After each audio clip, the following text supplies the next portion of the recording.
Right. There's another batch of washers I'm cutting at the moment. Well, I've got these super glued together, cut them, and it was tricky to get them right, to get them cut exactly in the middle, which was a bit of a pain. Yeah, and then super gluing them in groups of pairs of two. Well, actually, the two halves are glued together, which is quite heavy actually. These are the big ones, and well, you can look. You can see my hang on. My mat has got a ruler on it, but it's my mat has seen better days. I need to get. Let's see. Right, 20. There are actually. Oh yeah, these are 30. Actually, 3 centimeters, 30 millimeters. So this is, I'm just putting it on here so you can get an idea of the size. So they're actually about 15 millimeters when they're cut in half. So, and that's my other core, which is let's see, 1, 2, 3, 4, 5, which is 50 millimeters. That's my core center, and the ball bearing is actually glued in on this one. But sometimes I have to change different sizes. I've got some more coming, and these are the other washers that I've made, which are ready, and they do weigh a lot actually.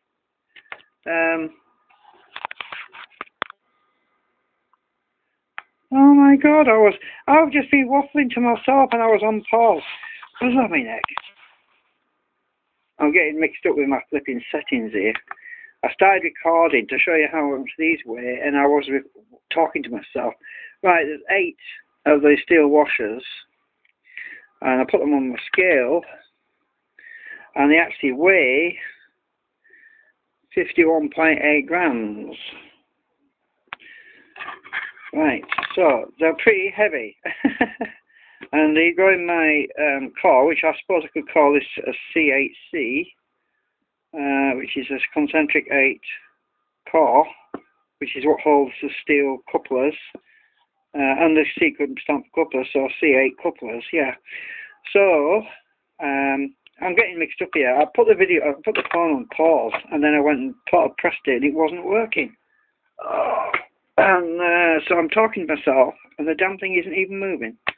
Right, so anyway, basically I've got the new washers that I've made cut, and I'm trying not to move the phone around too much, because some people complain about getting seasick or motion sickness. So I'm trying to keep it from moving too much. But I've actually got to, oh damn it, I could knock them all down, I might as well. I'm looking for the other one with the blue on it. Where's the other one gone? I've got 2 with blue markings on.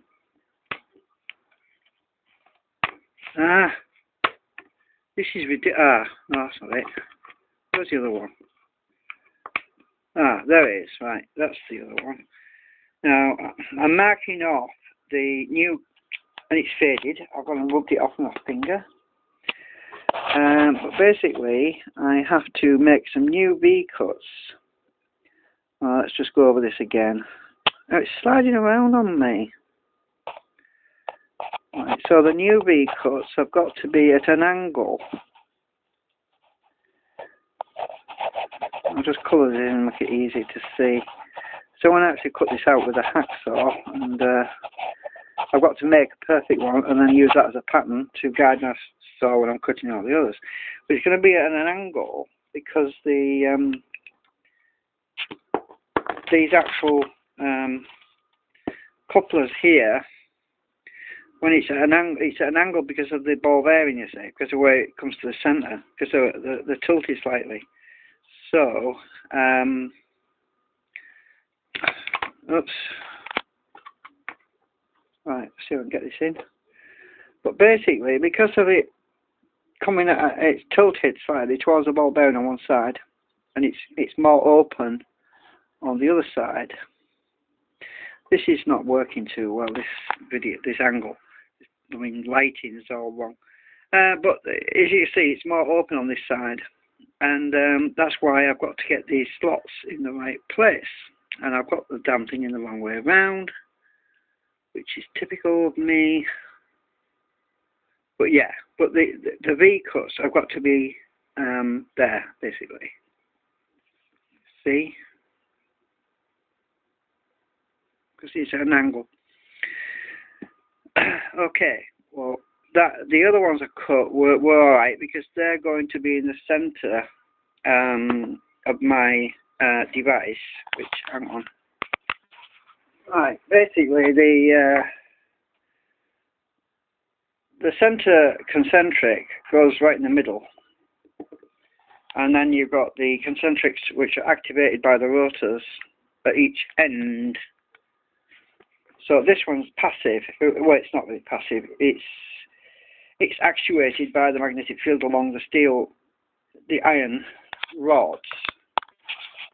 I suppose it'd be easier if I just put some iron rods in here just to show you what I mean. Right. Okay. Imagine. Well, these are iron rods, but it's not going to be exactly these, but just so you get an idea. But the concentric on the ends is actuated by the rotors, and then the magnetic field, the coil's in the middle, and then the center concentric is actuated, pushed on one side and pulled on the other, and that alternates based on the rotors on the end. So you get the idea. And this is my middle concentric at the moment,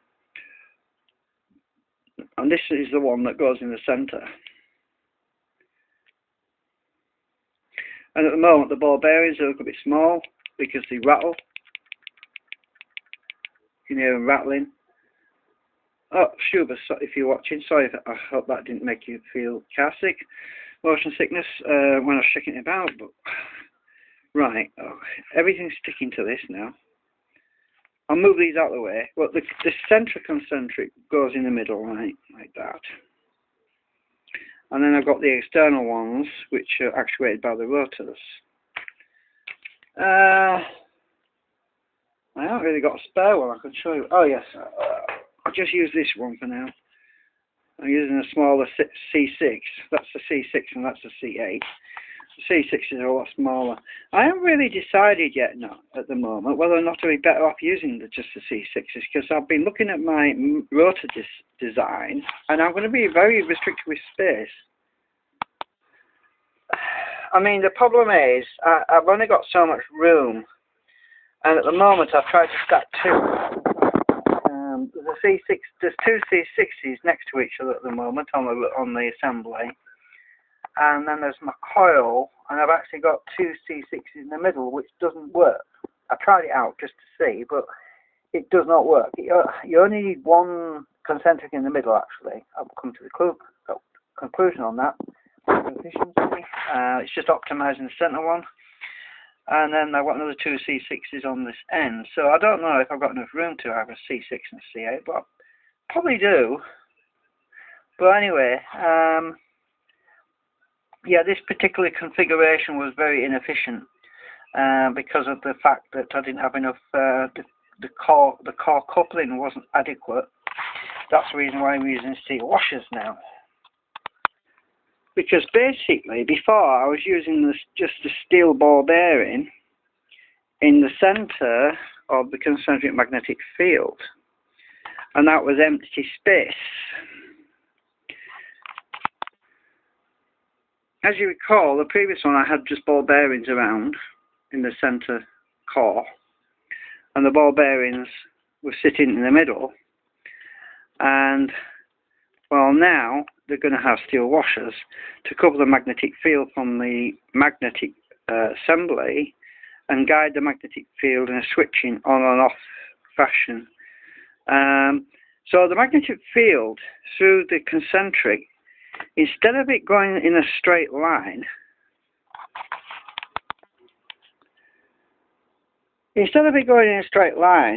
through the core, which, let's put this here, which was basically the iron goes through the middle, sort of like that. Instead of it passing through the iron, which went through the middle, and the magnetic field being switched through the ball bearings, which were sort of, put them in here, ball bearing, so you can see, switched via the ball bearings and influencing through an air gap to the iron core. Instead of that happening, what we're going to have now, just a minute, is these are for the smaller concentrics, right? Those are the large ones. What we're going to have now is the magnetic field will actually, instead of it travelling in a straight line through the core and being picked up through the concentric, it will actually go in an arc through the steel couplers. There will be an arc. So what will be happening is, move this out of the way. Right. So that we'll have the actuation on here, say, and before we had our core, which was basically all the way through the middle. We have our magnets,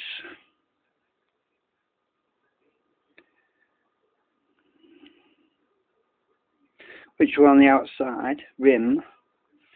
So we now have the magnetic field is being actuated through our steel washers, which are in here,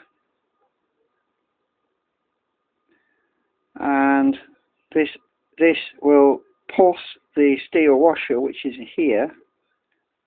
We'll have a slot. We'll have a V slot sort of thing, and that will carry that magnetic field from the concentric along with it and add to it and come out the other side. So the actual field is no longer in a straight line. It's actually going to be, well, it's going to be taking 8 paths on the 8s, on the C8s, and 6 on the C6s. So this will be the C6. And so you get the idea. There'll be actually 3 souths being pushed, and there'll be 3 norths being pulled. But yeah, I'm actually been thinking about this yesterday, and I was wondering I should stack all the souths on one side and stack all the norths on the other. It's just something I was going to try, just for efficiency, because I'm thinking, well, having it alternated, like north, south, north, south, north, south around the rim, which is what this does. As you can see from my gauge, that's pulling to north, that's on north, and it's south, and it's north, and then it's south and north. Now, instead of alternating it like that, I was thinking about actually having them so that I've got south, south, south, then north, north, north. So it's split down the middle. And I'm thinking that should improve efficiency. I'm not sure, because there'll be a huge swing from top to bottom when the device is running. But it might make it more efficient, because well, we got our iron. We're going to have south more on one side of the iron, on 2 of the rods. South's being pushed. The north will be returning on the bottom one. But I don't know. That might not be an ideal way of doing it. But I'm just thinking it might be worth trying, just to compare. So anyway, thanks for watching, because this video is already nearly 15 minutes long, and I don't know what I'm waffling about, but I thought I needed to do another video. Okay, toodaloo.